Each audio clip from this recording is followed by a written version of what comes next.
ಪ್ರೀತಿಯ ವಿದ್ಯಾರ್ಥಿಗಳೇ, ನಾನು ಚೇತನ, ಗಣಿತ ಶಿಕ್ಷಕಿ, ದೊಡ್ಡಾಲ್ಮರ ಪ್ರೌಢಶಾಲೆ. ಮಕ್ಕಳೇ, ಹಿಂದಿನ ತರಗತಿಯಲ್ಲಿ ನಾವು ಈ ಭಾಗಲಬ್ಧ ಸಂಖ್ಯೆಗಳು ಇದರ ಬಗ್ಗೆ ತಿಳ್ಕೊಂಡಿದ್ದೀವಿ, ಹೌದಲ್ವಾ? ಭಾಗಲಬ್ಧ ಸಂಖ್ಯೆಗಳು ಅಂದರೆ ಏನು, ಹಾಗೆ ಈ ಒಂದು ಸಂಖ್ಯೆಗಳ ವಿಧಗಳು ಯಾವ್ಯಾವುದು ಅಂದರೆ ಸ್ವಾಭಾವಿಕ ಸಂಖ್ಯೆ, ಪೂರ್ಣ ಸಂಖ್ಯೆ, ಪೂರ್ಣಾಂಕಗಳು, ಹಾಗೆ ಭಾಗಲಬ್ಧ ಸಂಖ್ಯೆಗಳು. ಈ ರೀತಿಯಾಗಿ ಈ ವಿಧಗಳ ಬಗ್ಗೆ ತಿಳ್ಕೊಂಡಿದ್ದೀವಿ. ಅವುಗಳಲ್ಲಿ ಯಾವ್ಯಾವ ಸಂಖ್ಯೆಗಳು ಬರ್ತವೆ ಅಂತ ಕೂಡ ತಿಳ್ಕೊಂಡಿದ್ದೀವಿ, ಹೌದಲ್ವಾ? ಹಾಗೆ ಈ ಒಂದು ಭಾಗಲಬ್ಧ ಸಂಖ್ಯೆಗಳ ಅನೇಕ ಗುಣಲಕ್ಷಣಗಳ ಬಗ್ಗೆ ಅಂದರೆ ಆ ಒಂದು ಭಾಗಲಬ್ಧ ಸಂಖ್ಯೆಗಳ ಆವೃತ್ತತೆ ಮತ್ತೆ ಪರಿವರ್ತನೀಯ ನಿಯಮ ಹಾಗೆ ಸಹವರ್ತನೀಯ ನಿಯಮಗಳ ಬಗ್ಗೆ ನಾವು ಹಿಂದಿನ ತರಗತಿಯಲ್ಲಿ ತಿಳ್ಕೊಂಡಿದ್ದೀವಿ. ಅದ್ರ ಮೇಲೆ ಲೆಕ್ಕವನ್ನು ಕೂಡ ಮಾಡಿದ್ದೀವಿ. ಅಂದರೆ ಪ್ರತಿಯೊಂದು ಸಂಖ್ಯಾಗಣ ಅಂದರೆ ಪೂರ್ಣ ಸಂಖ್ಯೆ, ಪೂರ್ಣಾಂಕ, ಭಾಗಲಬ್ಧ ಸಂಖ್ಯಾಗಣವು ಆ ಒಂದು ಕೊಟ್ಟಿರ್ತಕ್ಕಂಥ ಸಂಕಲನ, ವ್ಯವಕಲನ ಹಾಗೆ ಗುಣಾಕಾರ ಮತ್ತು ಭಾಗಾಕಾರ ಈ ಕ್ರಿಯೆಗಳಲ್ಲಿ ಆ ನಿಯಮಗಳನ್ನು ಹೊಂದಾಗ ನಿಯಮಗಳಿಗೆ ಬದ್ಧವಾಗಿ ಹೊಂದಿಕೆ ಆಗ್ತಾವ ಅಥವಾ ಇಲ್ವಾ ಅನ್ನೋದನ್ನು ನಾವು ತಿಳ್ಕೊಂಡಿದ್ದೀವಿ. ಆ ನಿಯಮವನ್ನು ಪ್ರತಿಫಲನೆ ಮಾಡ್ತಾವ ಹಾಗೆ ಇಲ್ವಾ ಅನ್ನೋದನ್ನು ಕೂಡ ನಾವು ಉದಾಹರಣೆಗಳ ಸಮೇತ ಪರೀಕ್ಷೆಯನ್ನ ಮಾಡಿದ್ದೀವಿ, ಹೌದಲ್ವಾ ಮಕ್ಕಳ? ಈಗ ಈ ಒಂದು ತರಗತಿಯಲ್ಲಿ ನಾವು ಆ ನಿಯಮಕ್ಕೆ ಅನುಗುಣವಾಗಿ ಕೆಲವೊಂದು ಲೆಕ್ಕಗಳಿದ್ದಾವೆ. ಅಂದರೆ ಆ ಒಂದು ಸಂಖ್ಯೆಗಳ ಬೆಲೆಗಳನ್ನು ಕಂಡುಹಿಡಿತಕ್ಕಂಥದ್ದು. ಆ ನಿಯಮಕ್ಕೆ ಅನುಸಾರವಾಗಿ ನಾವು ಈ ಕೊಟ್ಟಿರ್ತಕ್ಕಂತಹ ಲೆಕ್ಕಗಳನ್ನು ಬಿಡಿಸೋಣ, ಹಾಗೆ ಅವುಗಳ ಬೆಲೆಯನ್ನು ನಾವು ಕಂಡುಹಿಡಿಯೋಣ. ಹಾಗೆ ಇವತ್ತು ನಾವು ಆ 0 ಎಂಬ ಒಂದು ಸಂಖ್ಯೆಯ ಒಂದು ಪಾತ್ರದ ಬಗ್ಗೆ ನಾವು ಇವತ್ತು ತಿಳ್ಕೊಳ್ಳೋಣ. ಸೊ ಇಲ್ಲಿ ಬೆಲೆ ಕಂಡುಹಿಡಿಯಿರಿ. ಮೊದಲ ಲೆಕ್ಕ ನೋಡಿ ಮಕ್ಕಳೇ, 3/7 ಪ್ಲಸ್ -6/11 ಪ್ಲಸ್ -8/21 ಪ್ಲಸ್ 5/22 ಅಂತ ಕೊಟ್ಟಿದ್ದಾರೆ. ಇಲ್ಲಿ ಒಂದು ಸಂಖ್ಯೆಗಳು ಕೊಟ್ಟಿದ್ದಾರಲ್ವಾ? ಹಾಗೆ 3/7 -6/11 -8/21 ಮತ್ತೆ 5/22 ಇವುಗಳ ಒಂದು ಬೆಲೆಯನ್ನು ನಾವು ಕಂಡುಹಿಡಿಯಬೇಕು. ಮೊದಲನೇದಾಗಿ ಇವುಗಳನ್ನ ಗುಂಪುಗಳಾಗಿ ಮಾಡೋಣ. ನೋಡಿ, 3/7 ಪ್ಲಸ್ ಇಂಟು ಮೈನಸ್ ಏನಾಗುತ್ತೆ -6/11 ನಂತರ ಪ್ಲಸ್ ಇಂಟು ಇದು ಹಾಗೆ ಇರುತ್ತಿ ಇಲ್ಲಿ -8/21 ಪ್ಲಸ್ 5/22 ಈ ರೀತಿಯಾಗಿ ಬರ್ಬೋದಲ್ವ ಮಕ್ಕಳ? ಇವೆರಡನ್ನು ತಗೊಂಡಿದ್ದೀನಿ, ಇವೆರಡನ್ನು ಮಾಡ್ಕೊಂಡಿದ್ದೀನಿ. ಒಂದು ಇವೆರಡು ಬೆಲೆ ತಗೋಣ, ಇವೆರಡು ಬೆಲೆ ಕಂಡುಹಿಡಿಯೋಣ.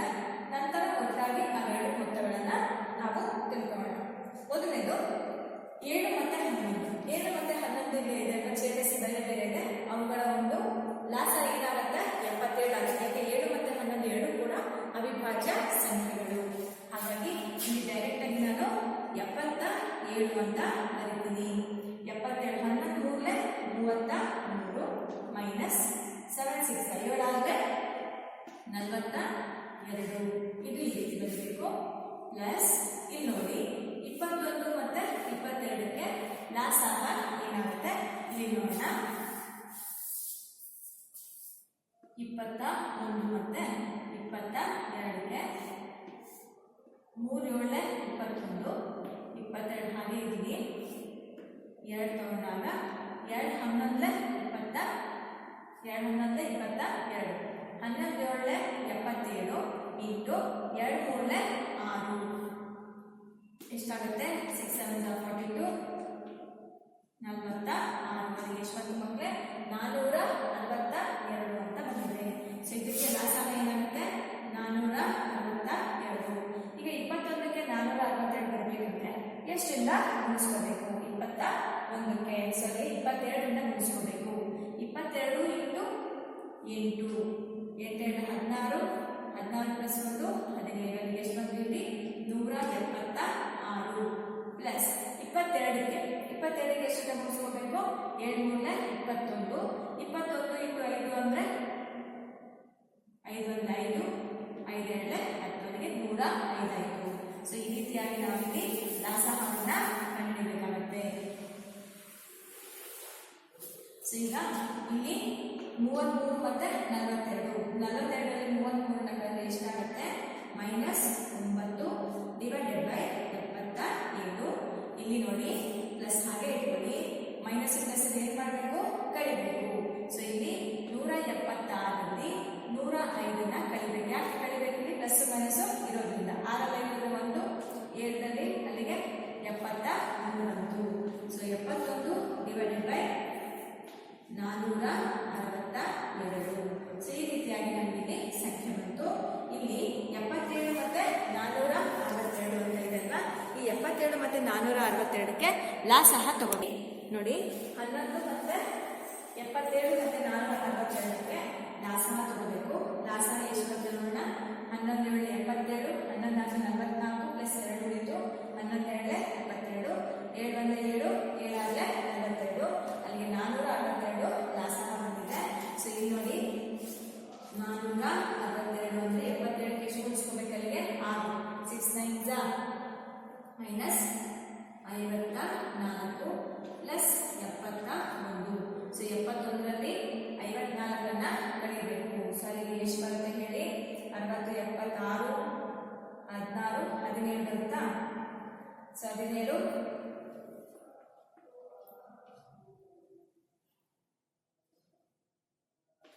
ಅಲ್ಲಿಗೆ ಪ್ಲಸ್ 17 ಡಿವೈಡೆಡ್ ಬೈ 462 ಅಂತ ಆಗುತ್ತೆ.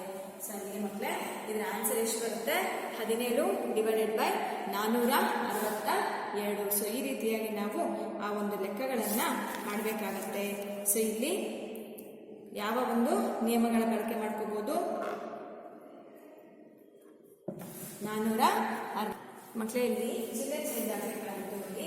ಇಲ್ಲಿ ಮೈನಸ್ ಪ್ಲಸ್ ಇದ್ದಾಗ ಏನು ತಗೋಬೇಕಾಗಿದ್ದೀರಲ್ವಾ. ಇಲ್ಲಿ ಮೈನಸ್ ಆಗುತ್ತೆ. ಮೈನಸ್ 54 ಮೈನಸ್ 71 ಏನು ಮಾಡಬೇಕಲ್ಲಿ ನಾವು ಕೂಡ್ಕೋಬೇಕು. ಸೊ 4 1 5 ಆಯಿತು. 7 ಮತ್ತು 5 ಅಂದರೆ 12 ಆಯಿತು. ಅಲ್ಲಿಗೆ ಮೈನಸ್ 125 ಡಿವೈಡೆಡ್ ಬೈ 462. ಸೊ ಈ ರೀತಿಯಾಗಿ ನಾವು ಈ ಲೆಕ್ಕವನ್ನು ಸುಲಭ ರೂಪಕ್ಕೆ ತರಬೇಕಾಗುತ್ತೆ. 2 ಗುಂಪು ಮಾಡಬಹುದು.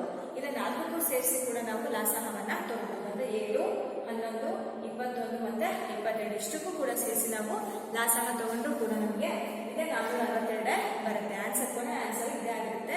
ನಾವು ಈ ಲೆಕ್ಕವನ್ನು 2 ರೀತಿಯಾಗಿ ಮಾಡಬಹುದು. ಸೊ ಇಲ್ಲಿ ನಾವು ಪರಿವರ್ತನೆಯ ಮತ್ತು ಸಹವರ್ತಿ ನಿಯಮವನ್ನು ಅನುಸರಿಸಿಕೊಂಡು ಈ ಲೆಕ್ಕವನ್ನು ಮಾಡಿದ್ದೀವಿ. ಆಯ್ತಾ. ಸೊ ಈಗ 2ನೇ ಲೆಕ್ಕವನ್ನು ನೋಡೋಣ. ಇಲ್ಲಿ ನೋಡಿ ಇದನ್ನು ಕೂಡ ಹಾಗೆ ಮಕ್ಕಳೇ ಮೈನಸ್ 4/5 ಇಂಟು 3/7 ಇದು ಒಂದು ಗುಂಪನ್ನು ತಗೋಣ.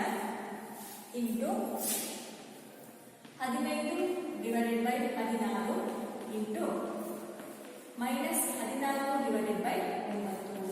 ಸೊ ಇದನ್ನ ಇನ್ನೊಂದು ಗುಂಪು ಅಂತ ತಗೋಣ. ಸೊ ಇಲ್ಲಿ ಈ ರೀತಿಯಾಗಿದೆ. ಇಲ್ಲಿ 5 ಮತ್ತು 7 ಕೂಡ ನಮಗೆ ಅವಿಭಾಜ್ಯ ಸಂಖ್ಯೆ ಆಗಿರೋದ್ರಿಂದ ಡೈರೆಕ್ಟ್ ಆಗಿ ಇಲ್ಲಿ ಲಾಸನ ಏನಾಗುತ್ತೆ 35 ಅಂತ ತಗೋತೀವಿ. 7 ಇದೆ 35. 7 4 4 7 20 ಇಂಟು ಸೊ ಡೈರೆಕ್ಟ್ ಇದು ಕೂಡದಲ್ಲ ಇಲ್ಲಿ ಡೈರೆಕ್ಟ್ ಆಗಿ ಮೈನಸ್ 4 12 7 5 35 ಅಂತ ಇದು ಕೂಡದಿಲ್ಲ ಮತ್ತೆ ಪ್ಲಸ್ ಅಂತ ಅನ್ಕೊಂಡಿದೆ. ಅದು ಪ್ಲಸ್ ಅಲ್ಲ, ಅದು ಇರೋದಿರಲಿ ಇಂಟು ಇದೆ. ಡೈರೆಕ್ಟ್ ಆಗಿ ಅಂಶಕ್ಕೆ ಛೇದಕ್ಕೆ ಗುಣಾಕಾರ ಮಾಡೋಣ. Minus into plus minus 4 12 5 35 into ಇಲ್ಲಿ ಪ್ಲಸ್ ಇಂಟು ಮೈನಸ್ ಮೈನಸ್ ಇದೆ. ಹಾಗೆ 15 ಇಂಟು 14 ಅಂತ ಇದೆ. 15 ಇಂಟು 14 ಎಷ್ಟಾಗುತ್ತೆ 14 5 70. 14 70, 14 14, 14 ಪ್ಲಸ್ 7 ಎಷ್ಟಾಗುತ್ತೆ ಹೇಳಿ. 14 ಪ್ಲಸ್ 7 21ಗೆ 215. ಸೊ 16 9 16 9 144. ಅಲ್ಲಿಗೆ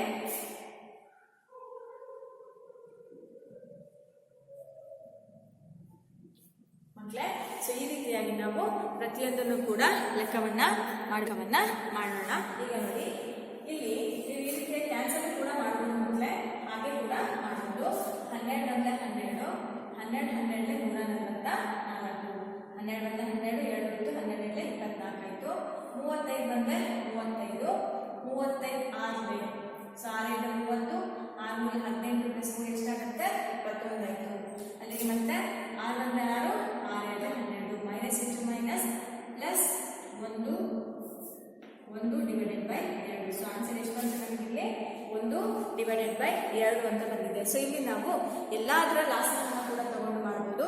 ಇಲ್ಲ ಅಂದ್ರೆ ಲಾಸ ಇಲ್ಲಿ ಬರಲ್ಲ, ಪ್ಲಸ್ ಇದ್ದಾಗ ಮಾತ್ರ ಲಾಸ ತಗೋಬೇಕು. ಇಲ್ಲಿ ಕೂಡ ನಾವು ಎರಡು ಗುಂಪನ್ನಾಗಿ ಗುಂಪು ಮಾಡಿಕೊಂಡು ಗುಣಾಕಾರವನ್ನು ಮಾಡ್ಬೋದು. ಇಲ್ಲಪ್ಪ ಅಂತಂದರೆ ಅಲ್ಲೇ ನಾವು ಗುಣಾಕಾರ ಮಾಡಿ ಬಂದಿದ್ದ ಆನ್ಸರನ್ನು ಕ್ಯಾನ್ಸಲ್ ಮಾಡಿ ಸಿಂಪ್ಲೆಸ್ಟ್ ಫಾರ್ಮ್ ಅಂದರೆ ಸುಲಭ ಒಂದು ಸಂಖ್ಯೆಯ ರೂಪದಲ್ಲಿ ನಾವು ಸುಲಭ ರೂಪಕ್ಕೆ ತಂದು ಇಡಬಹುದು. ಸೊ ಮುಂದೆ ಲೆಕ್ಕಕ್ಕೆ ಹೋಗೋಣ ಮಕ್ಕಳ. ಈಗ ನೋಡಿ, ಇಲ್ಲಿ -2/3 ಇಂಟು 3/5 ಪ್ಲಸ್ 5/2 -3/5 ಇಂಟು 1/6 ಅಂತ ಇದೆ. ಇಲ್ಲಿ ಪ್ಲಸ್ ಇದೆ, ಮೈನಸ್ ಇದೆ, ಇಂಟು ಇದೆ. ಸೊ ಇಲ್ಲಿ ನೋಡಿ ಸೂಕ್ಷ್ಮವಾಗಿ ಗಮನಿಸಿ, ಇಲ್ಲಿ 3/5 ಮತ್ತೆ 3/5 ಅಂತ ಇದೆ ತಾನೆ. 3/5 ಇಂಟು 1/6, ಇಲ್ಲಿ 3/5 ಇಂಟು -2/3. ಅವೆರಡೂ ಕೂಡ ಪಕ್ಕ ಪಕ್ಕ ಬರೆಯೋಣ. -2/3 ಇಂಟು 3/5 ಇದು ಒಂದು ಗುಂಪು ಆಯ್ತಾ. ಅಲ್ಲಿ -3/5 ಇಂಟು 1/6 ಇದೆ. ಇಲ್ಲಿ ಪ್ಲಸ್ ಒಂದೇ ಇದೆ, ಹೊರಗಡೆ ಬರ್ತೀನಿ, ಪ್ಲಸ್ 5/2. ಸೊ ಈ ರೀತಿಯ ಬರೆಯುವುದನ್ನು ನಾವು ಏನಿಲ್ಲ ಸ್ಥಾನವನ್ನು ಬದಲಾವಣೆ ಮಾಡ್ತೀವಿ. ಕೊನೆಗಿರ್ತಕ್ಕಂಥದ್ದು ಈ ಕಡೆ ತಗೊಂಡ್ಬಂದಿದ್ದೀನಿ. ಇವಾಗ ಈ ಒಂದು ಗುಂಪನ್ನು ಗಮನಿಸಿ ಮಕ್ಕಳೇ. ಇಲ್ಲೂ 3/5 ಇದೆ, ಇಲ್ಲೂ ಕೂಡ 3/5 ಇದೆ. 3/5 ನಾನು ಕಾಮನ್ ಆಗಿ ಹೊರಗಡೆ ತೆಗಿಬೋದಲ್ವಾ. ಸೊ ಇವಾಗ 3/5 ಕಾಮನ್ ಆಗಿದ್ರೆ ಉಳಿದಿರ್ತಕ್ಕಂಥ ಸಂಖ್ಯೆ ಎಷ್ಟು? -2/3. ಇಲ್ಲಿ ಎಷ್ಟು ಇತ್ತು? -1/6. ಇದು ಹೊರಗಡೆ ನಂಬರು, ಇದು ಹಾಗೆ ಈ ರೀತಿಯಾಗಿ ಬರ್ಬೋದು. ಏನ್ ಮಾಡಿದೆ, ಇಲ್ಲಿ ಫಸ್ಟ್ ಒಂದ್ ಕಡೆ ಬರ್ಕೊಂಡೆ. ಇಲ್ಲಿ 3/5 ಕಾಮನ್ ಆಗಿರೋದ್ರಿಂದ ಗುಂಪನ್ನ ಹೊರಗಡೆ ತೆಗೆದಿದ್ದೀನಿ, ಪ್ಲಸ್ 5/2 ಬರ್ತಿದ್ದೀನಿ.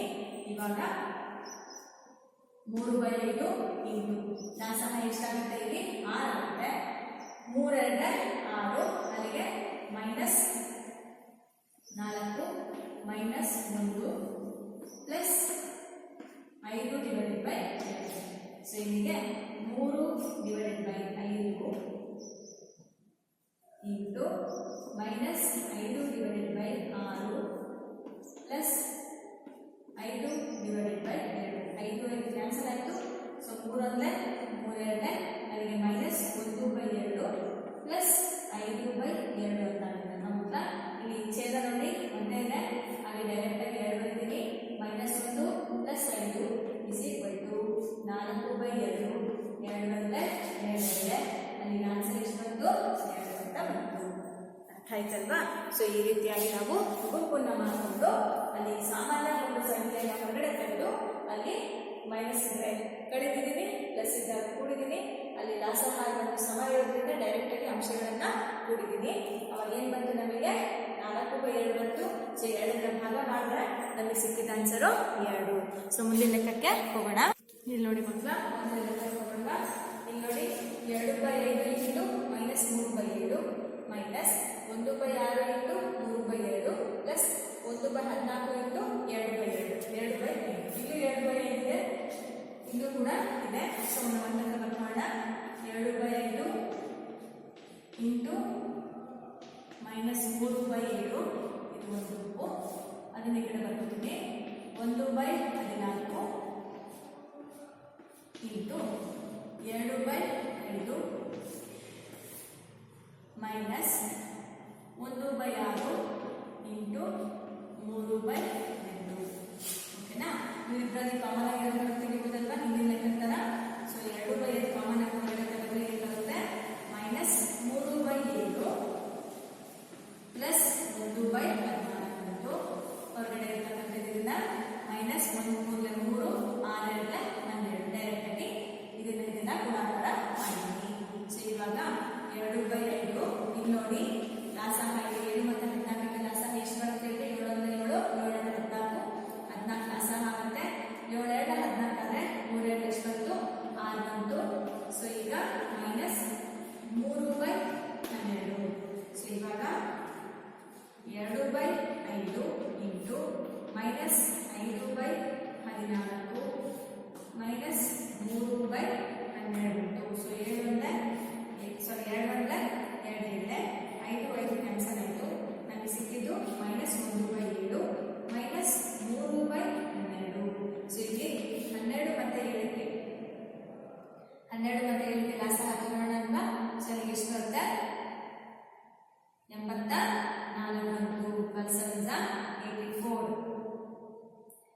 12 12 ಮೈನಸ್ 21 21 ಅಲ್ಲಿ ಎಷ್ಟು ಬಂತು ಮೈನಸ್ ಮೈನಸ್ ಕೂಡ್ಕೋಬೇಕು ಅಲ್ಲಿಗೆ 33 ಡಿವೈಡೆಡ್ ಬೈ 84 ಸೊ 33 ಅಂದರೆ 3 ಅಂದರೆ 3 2 6 ಮತ್ತೆ 3 24 ಸೊ ಆನ್ಸರ್ ಎಷ್ಟು ಬಂತು ಮೈನಸ್ 11 ಡಿವೈಡೆಡ್ ಬೈ 24 ಆನ್ಸರ್ ಬಂತು. ಸೊ ಏನು ಮಾಡಿದ್ವಿ ಇಲ್ಲೂ ಕೂಡ ಒಂದೇ ಥರ ಇರ್ತಕ್ಕಂಥ ಪದಗಳನ್ನ ಗುಂಪು ಮಾಡ್ಕೊಂಡ್ವಿ. ಆ ಗುಂಪು ಮಾಡಿಕೊಂಡು 2/2 ಕಾಮನ್ ಇರತಕ್ಕಂಥದ್ದನ್ನ ಹೊರಗಡೆ ತೆಗೆದ್ವಿ. ಹೊರಗಡೆ ತೆಗೆದ್ಮೇಲೆ ಒಳಗಡೆದನ್ನ ಪ್ಲಸ್ ಇರೋದ್ರಿಂದ ಲಾಸನ ತಗೊಂಡು ಕೂಡ್ಕೊಂಡ್ವಿ. ಇಲ್ಲಿ ಇರೋದ್ರಿಂದ ಡೈರೆಕ್ಟ್ ಆಗಿ ನಾವೇನ್ ಮಾಡಿದ್ವಿ ಗುಣಾಕಾರ ಮಾಡಿದ್ವಿ. ಅಂಶದಿಂದ ಛೇದದಿಂದ ಗುಣಿಸಿದ್ವಿ. ಸೊ ಆನ್ಸರ್ ಎಷ್ಟು ಬಂತು ನಮಗೆ ಮೈನಸ್ 11/28. ಅರ್ಥ ಆಯ್ತಲ್ಲ ಮಕ್ಕಳ? ಸೊ ಇಲ್ಲಿ ನಾವು ಸಹವರ್ತನೆಯ ಪರಿವರ್ತನೆ ನಿಯಮದ ಅನುಗುಣವಾಗಿ ನಾವಿಲ್ಲಿ ಲೆಕ್ಕಗಳನ್ನ ಬಿಡಿಸಿದ್ದೀವಿ. ನೆಕ್ಸ್ಟ್ ಒಂದು ಗುಣಲಕ್ಷಣ ಅಂದರೆ ಆವೃತ್ತತೆ ಆಯಿತು, ಪರಿವರ್ತನೆಯ ನಿಯಮ ಆಯಿತು, ಹಾಗೆ ಸಹವರ್ತನ ನಿಯಮ ಆಯಿತು. ಇವಾಗ 0ಯ ಪಾತ್ರ, ಇಂಪಾರ್ಟೆನ್ಸ್ ಆಫ್ 0. ಈ 0ಯಿಂದ ಕಂಡಿದ್ದವರು ಯಾರು? 0ಯಿಂದ ಕಂಡಿದ್ದವರು ನಮ್ಮ ಭಾರತೀಯರೇ ಆಗಿರ್ತಕ್ಕಂತಹ ಆರ್ಯಭಟ ಅವರು 0ಯನ್ನು ನಮಗೆ ಕಂಡುಹಿಡಿದುಕೊಟ್ರು. ಈ 0 ಈ 5ನೇ ಶತಮಾನದ ಹಿಂದೆ ಇಲ್ಲ ಯಾವುದೇ ಒಂದು ಈ 0ಗೆ ಯಾವುದೇ ಒಂದು ಪ್ರಾಮುಖ್ಯತೆ ಇರಲಿಲ್ಲ ಮಕ್ಕಳ. ಆಯ್ತಾ? 0ಯನ್ನು ಕಂಡಿದ್ದಾದ್ಮೇಲೆ 0ಯ ಒಂದು ಬೆಲೆ ಅಥವಾ 0ಯ ಒಂದು ಇಂಪಾರ್ಟೆನ್ಸ್ ಅಂತ ಏನು ಹೇಳ್ತೀವಲ್ಲ ಅದು ಪ್ರಾಮುಖ್ಯತೆ ನಮಗೆ ಬೆಳಕಿಗೆ ಬಂದಿದೆ.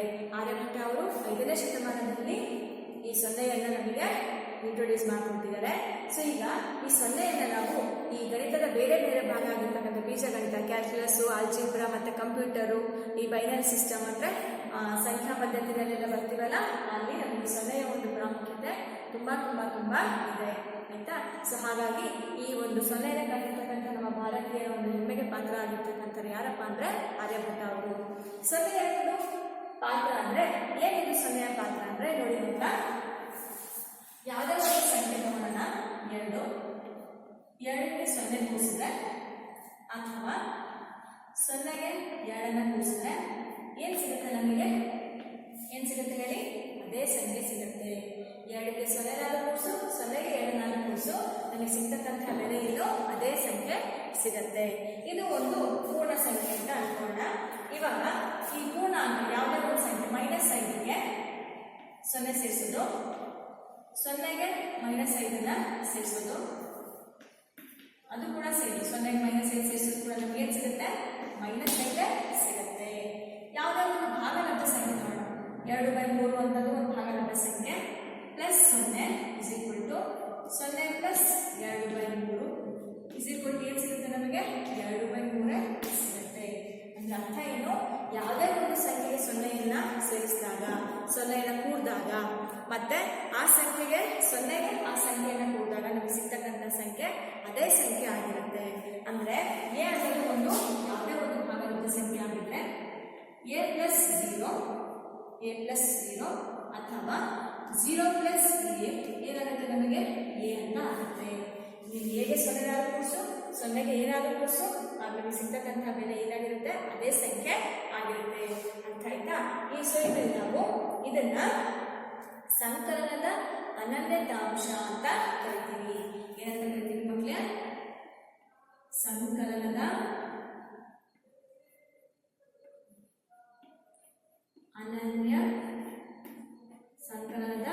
ಅನನ್ಯತಾಂಶ ಅಂತ ಕರಿತೀವಿ. ಅಂದ್ರೆ a + 0 0 + a is equal to a. a ಅನ್ನೋದು ಯಾವುದೇ ಒಂದು ಭಾಗಲಬ್ಧ ಸಂಖ್ಯೆ ಆಗಿರಲಿ. ಭಾಗಲಬ್ಧ ಸಂಖ್ಯೆ ಅಂದ್ರೆ ಪೂರ್ಣ ಸಂಖ್ಯೆ ಬರುತ್ತೆ, ಪೂರ್ಣಾಂಕ ಬರುತ್ತೆ, ಮತ್ತೆ ಭಿನ್ನರಾಶಿಗಳು ಕೂಡ ಎಲ್ಲವೂ ಕೂಡ ಬರ್ತವೆ. ಹಾಗಾದ್ರೆ ಮಕ್ಕಳೇ ಈ ಒಂದು ಪೂರ್ಣಾಂಕಕ್ಕೆ ಅಂದರೆ ಮೊದಲನೇದಲ್ಲಿ ಪೂರ್ಣಾಂಕಕ್ಕೆ 0 ಸೇರಿಸೋದು, ಎರಡನೇದಲ್ಲಿ ಪೂರ್ಣ ಸಂಖ್ಯೆಗೆ 0 ಸೇರಿಸೋದು, ಎರಡನೇದು ಪೂರ್ಣಾಂಕಕ್ಕೆ 0 ಸೇರಿಸಿದ್ವಿ, ಮೂರನೇದು ಒಂದು ಭಿನ್ನರಾಶಿ ಅಂದರೆ ಭಾಗಲಬ್ಧ ಸಂಖ್ಯೆಗೆ 0ಯನ್ನು ಸೇರಿಸಿದ್ದೀವಿ. ಸೊ ಈ ರೀತಿಯಾಗಿ ಸಿಗ್ತಕ್ಕಂಥದ್ದು ಅಂದರೆ 0 + a + 0 is equal to a. ಇದನ್ನು ನಾವು ಸಂಕಲನದ ಅನನ್ಯತಾಂಶ ಅಂತ ಕರಿತೀವಿ.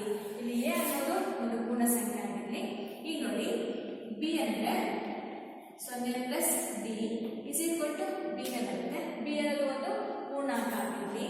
ಇಲ್ಲಿ a ಬಿಲಾಂಗ್ಸ್ ಟು w, ಇಲ್ಲಿ b ಬಿಲಾಂಗ್ಸ್ ಟು z ಆಗಿರಲಿ. ಅಂದರೆ ಪೂರ್ಣಾಂಕ. c + 0 ಇಸ್ ಈಕ್ವಲ್ ಟು 0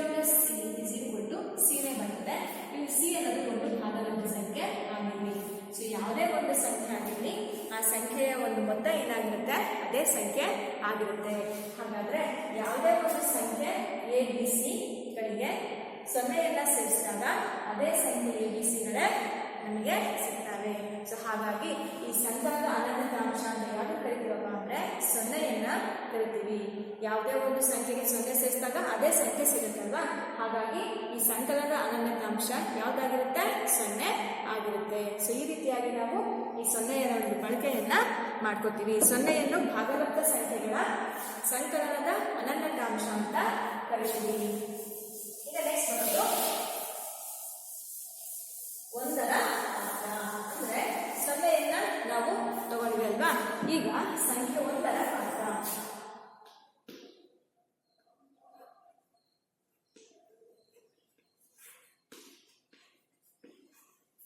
ಸಂಖ್ಯೆ 1ರ ಪಾತ್ರ.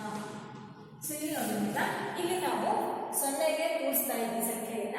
ಈ 1 ಅಂತ ಇದೆ ಅಲ್ವಾ, 1ಕ್ಕೆ ಯಾವಾಗ ಒಂದು ಸಂಖ್ಯೆಯನ್ನ ಕೂಡಿಸೋಣ. 2 ಒಂದು ಸಂಖ್ಯೆ ಆಗಿದೆ, 1 ಇಂಟು 2 = 2. ಈಗ 3 -3 ಇಂಟು 1 = ಏನು ಬರುತ್ತೆ -3 ಬರುತ್ತೆ. ಇವಾಗ 4/8 ಅಥವಾ 4/7 ಇಂಟು 1 = ಏನು ಬರುತ್ತೆ ನಮಗೆ 4/7 ಬರುತ್ತೆ. ಇಲ್ಲಿ ನಮಗೆ ಇಲ್ಲೇ ನೋಡಿ 0ಯನ್ನು ಕೂಡಿಸಿದ್ವಿ ಅದೇ ಸಂಖ್ಯೆ ಬಂತು, 0ಯನ್ನು ಕೂಡಿಸಿದ್ವಿ ಅದೇ ಸಂಖ್ಯೆ ಬಂತು. ಇಲ್ಲಿ ಭಾಗಲಬ್ಧ ಸಂಖ್ಯೆ 0 ಕೂಡಿಸಿದ್ವಿ ಅದೇ ಸಂಖ್ಯೆ ಬಂತು.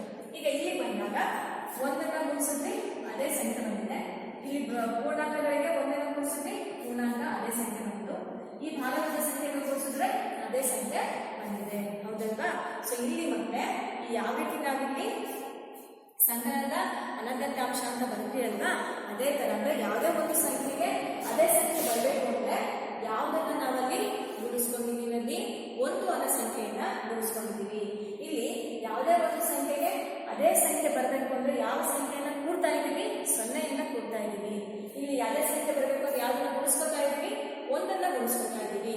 ಇಲ್ಲಿ ಏನ್ ಬರುತ್ತೆ ನಾವಿಲ್ಲಿ ಸಂಕಲನದ ಅನಂತ ಅಂಶ. ಯಾವ ಸಂಕಲನದ ಅನಂತ ಅಂಶ 0ಯನ್ನು ನಾವು ಸಂಕಲನದ ಅನಂತ ಅಂಶ ಅಂತ ಕರಿತೀವಲ್ಲ, ಇಲ್ಲಿ ಅದೇ ತರನೇ ಗುಣಾಕಾರದ ಅನಂತ ಅಂಶ ಯಾವ್ದಪ್ಪ ಅಂದ್ರೆ 1. ಯಾಕೆ ಇಲ್ಲಿ ಅಂದ್ರೆ ಇಲ್ಲಿ ಕೂಡಿದಾಗ ನಮಗೆ ಅದೇ ಸಂಖ್ಯೆ ಬಂತು, ಇಲ್ಲಿ ಗುಣಾಕಾರ ಮಾಡಿದಾಗ ಅದೇ ಸಂಖ್ಯೆ ಬಂದಿದೆ.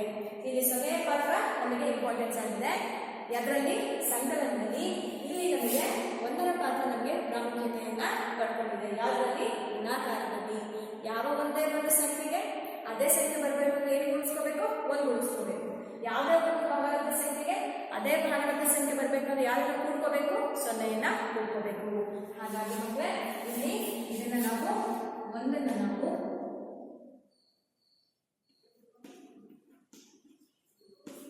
ಗುಣಾಕಾರದ ಅನಂತ ಅಂಶ ಅಂತ ಕರಿತೀವಿ. ಈಗ ನೋಡಿ ಯಾವುದೇ ಒಂದು ಪೂರ್ಣ ಸಂಖ್ಯೆಗೆ a × 1 ಏನಾಯ್ತು a ಆಯ್ತು. ಯಾವುದೇ ಒಂದು ಪೂರ್ಣಾಂಕಕ್ಕೆ b × 1 ಅಂದ್ರೆ ಏನಾಯ್ತು b ಆಯ್ತು. ಯಾವುದೇ ಒಂದು ಭಾಗಲಬ್ಧ ಸಂಖ್ಯೆ ಆಗಿರಲಿ c ಅನ್ನೋದು ಇಲ್ಲಿ a ಅನ್ನೋದು ಪೂರ್ಣಾಂಕ ಆಗಿರಲಿ, ಇಲ್ಲಿ b ಅನ್ನೋದು ಒಂದು a ಅನ್ನೋದು ಪೂರ್ಣ ಸಂಖ್ಯೆ ಆಗಿರಲಿ, b ಅನ್ನೋದು ಪೂರ್ಣಾಂಕ ಆಗಿರಲಿ, c ಅನ್ನೋದು ಒಂದು ಭಾಗಲಬ್ಧ ಸಂಖ್ಯೆ ಆಗಿರಲಿ. ಸೊ ಟೋಟಲ್ ಆಗಿ ಒಟ್ಟಾರ ಈ ABC ಅಂತ ಇದೆಯಲ್ಲ, ಯಾವುದೇ ಒಂದು ಭಾಗಲಬ್ಧ ಸಂಖ್ಯೆಗಳಿಗೆ ಅದೇ ಸಂಖ್ಯೆ ಬರಬೇಕು ಅಂದ್ರೆ ಏನನ್ನ ಗುಣಿಸ್ತಾ ಇದ್ವಿ ಮಕ್ಕಳೇ ಇಲ್ಲಿ 1ನ್ನ ಗುಣಿಸ್ತಾ ಇದ್ವಿ. ಹಾಗಾಗಿ 1ನ್ನ ನಾವು ಗುಣಾಕಾರದ ಅನಂತ ಅಂಶ, ಇದನ್ನ ಅಡಿಟಿವ್ ಐಡೆಂಟಿಟಿ ಅಂತ ಕರಿತೀವಿ. ಅಡಿಟಿವ್ ಐಡೆಂಟಿಟಿ ಅಂದ್ರೆ ಸಂಕಲನದ ಅನಂತ ಅಂಶ, ಇದನ್ನ ಮಲ್ಟಿಪ್ಲಿಕೇಟಿವ್ ಐಡೆಂಟಿಟಿ ಅಂತ ಕರಿತೀವಿ. ಗುಣಾಕಾರದ ಅನಂತ ಅಂಶ ಅಂತ ಹೇಳ್ತೀವಿ. ಸೊ ಈ ರೀತಿಯಾಗಿ ನಾವು 0 ಮತ್ತೆ 1ರ ಪಾತ್ರದ ಬಗ್ಗೆ ನಾವು ಇವತ್ತು ತಿಳ್ಕೊಂಡಿದ್ದೀವಿ, ಹೌದಲ್ವಾ. ಇದನ್ನ ಗುಣಾಕಾರದ ಅನಂತ ಅಂಶ ಅಂತ ಕರಿತೀವಿ. ಯಾವುದೇ ಒಂದು ಸಂಖ್ಯೆಗೆ ಅದೇ ಸಂಖ್ಯೆ ಬರಬೇಕು ಅಂದ್ರೆ ಕೂಡಿಸ್ತಕ್ಕಂಥ ಸಂಖ್ಯೆ ಯಾವುದು 0. ಯಾವುದೇ ಒಂದು ಸಂಖ್ಯೆಗೆ ಅದೇ ಸಂಖ್ಯೆ ಬರಬೇಕು ಅಂದ್ರೆ ಕೂಡಿಸ್ತಕ್ಕಂಥ ಸಂಖ್ಯೆ ಯಾವುದು 1. ಇದನ್ನ ಸಂಕಲನದ ಅನಂತ ಅಂಶ ಅಂತ ಕರಿತೀವಿ. ಅದನ್ನ 0ಯಿಂದ ಇದನ್ನ ಗುಣಾಕಾರದ ಅನಂತ ಅಂಶ ಅಂತ ಕರಿತೀವಿ. ಯಾವುದನ್ನ 1ನ್ನ. ಸೊ ಮಕ್ಕಳೇ ಇಲ್ಲಿವರೆಗೂ ನಾವು ಈ ಸಂಕಲನದ ಮತ್ತೆ ಗುಣಾಕಾರದ ಅನಂತ ಅಂಶದ ಬಗ್ಗೆ ತಿಳ್ಕೊಂಡ್ವಿ, ಹೌದಲ್ವಾ. ಸೊ ಈಗ ನಾವು ಈ ಒಂದು ಇವತ್ತಿನ ತರಗತಿಯಲ್ಲಿ ನಾವು ಈ ಒಂದು ಸಹವರ್ತನೆಯ ಪರಿವರ್ತನೆ ನಿಯಮದ ಆಧಾರದ ಮೇಲೆ ಲೆಕ್ಕಗಳನ್ನು ಮಾಡಿದ್ವಿ. ಹಾಗೆ ಈ ಸಂಕಲನ ಮತ್ತು ಗುಣಾಕಾರದ ಅನನ್ಯತಾಂಶಗಳ ಬಗ್ಗೆ ಇವತ್ತು ತಿಳ್ಕೊಂಡಿದ್ದೀವಿ, ಹೌದಲ್ವಾ? ಈಗ ಮುಂದಿನ ತರಗತಿಯಲ್ಲಿ ನಾವು ಇದ್ರ ಮೇಲೆ ಇನ್ನೂ ಹೆಚ್ಚಾಗಿ ನಾವು ಅಭ್ಯಾಸವನ್ನ ಮಾಡೋಣ. ಧನ್ಯವಾದಗಳು.